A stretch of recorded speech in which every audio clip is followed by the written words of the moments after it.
उतर जा उतर भाई बैठ जा अब साइकिल ये कौन उठाई तो ना दो उठा ठीक है पानी दा गिलास खाली पानी मंगावा सुबह कुछ खाहुला मंगा ला। हाँ तो तोरा तो खाली पेटे है ना तो लोटवे बा हैं खाली खाए के बा बैठल बैठल रहे के बा चाय दिया दूगो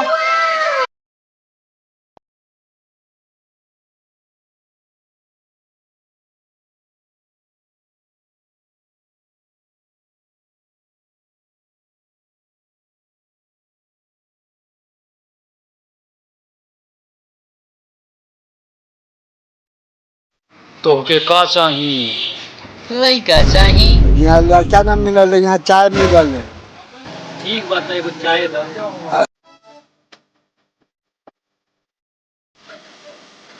आओ तेने लइका एक नहीं खे ना बनान चा खुश रहो। शादी राम घर जोड़े से मिल लू का हम लोग बात।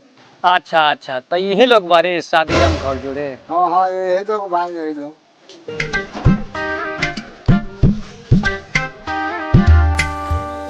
ओहो अच्छा तो रउए लोगन शादी ब्याह करवैले एगो लइका नहीं खे नजर में?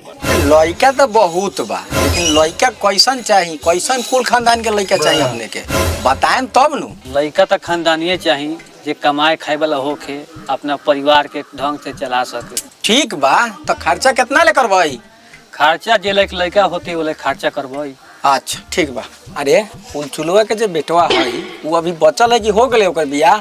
ना अभी तो बचले है लेकिन तो खुरपाती लइका है। ए तो खुरपाती है तो का हो गई खुरपातिये के बियाह करेबे तब न माल पानी मिलता रोज रोज आए गाज जात के बैठ जाए कहियो गाजा चाहिए कहियो चाय चाहिए तो खैबा कहाँ से लेके वही सब से न हो निमन लड़का के शादी करेबे तो का मिली? वो तो चाय पियावा ई लोग के ना ना हमने अभी पीबे कैली है तो का होते का हो गले पीले रहता है और पीला मलाई मार के दिया और हो जाए।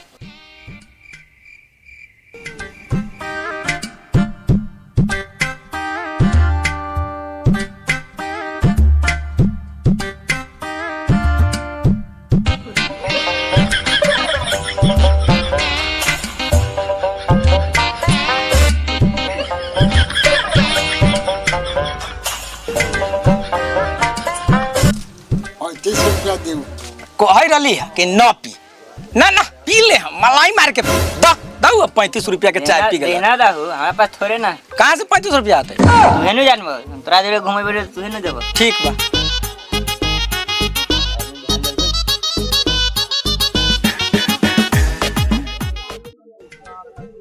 भैया सब्जी बाबू का हाल बा हुलचुल भाई? ठीक बा। तब लइकावा के शादी भेलै कि बाकी? कथी कहिले महाराज कुपातर लइका के शादी हो काहे ना होतै महाराज? तब बिहान का करे बेरी घरे रह हम 12 बजे ले तो काम पर चल जाओ। 12 बजे चाचा ए जो न होने तो फिर खाली कौन में रह हम वही बेर हम कुछ बात उत करे के रहलक 12 बजे के बाद आऊ। अच्छा ठीक बा तो मिलै ले बिहान।